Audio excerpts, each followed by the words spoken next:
ও, তাহলে আপনি সেই বিখ্যাত খুনি যাকে এতদিন ধরে খুঁজতে গিয়ে আমাদের একেবারে নাকানি চোবানি খেতে হচ্ছে? হ্যাঁ, আচ্ছা পাবলিক মশাই আপনি। হ্যাঁ, আচ্ছা লজ্জা করে না এভাবে খুনগুলো করতে? ওদের মধ্যে তিনটে টিনেজার ছেলে ছিল, তাদেরকে ওভাবে এক্সপোজ করে খুন। লজ্জা না, আমি দুঃখিত, আমার লজ্জা করেনি।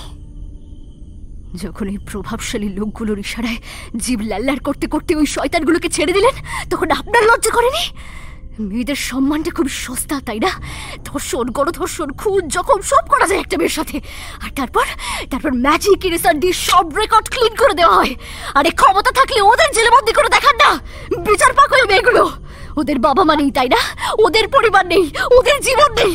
আর রইল ওই টিনেজারদের কথা, যখন ওই ছোট ছোট মেয়েগুলোকে প্রেমের লোভ দেখিয়ে তাদের নিয়ে খেলছিল, তখন আপনি কোথায় ছিলেন? এই আরেকবার গলা তুললে কিন্তু। কি করবেন? গলায় ওই ডান্ডা ঢুকিয়ে আমায় খুন করবেন? আমার কণ্ঠনালী ছিঁড়ে দেবেন?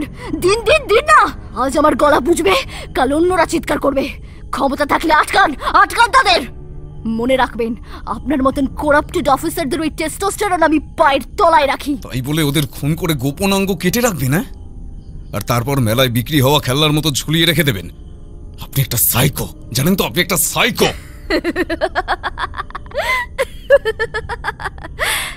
পাগলামি তো সমাজের নিয়ম।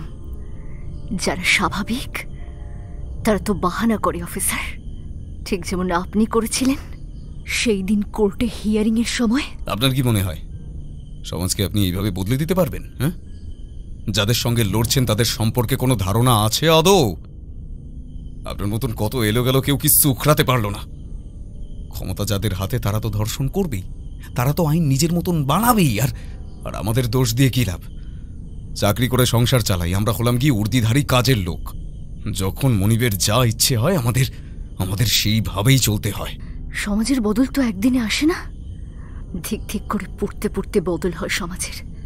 আমি তো কেবল একটা আগুনের ফুলকি ছিলাম মাত্র। খুব গর্ব ছিল না ছেলে হয়ে, তাই আমি ওদের পুরুষত্বকে কেটে ঝুলিয়ে দিয়েছি। দেখ কেমন লাগে, দেখ কেমন লাগে।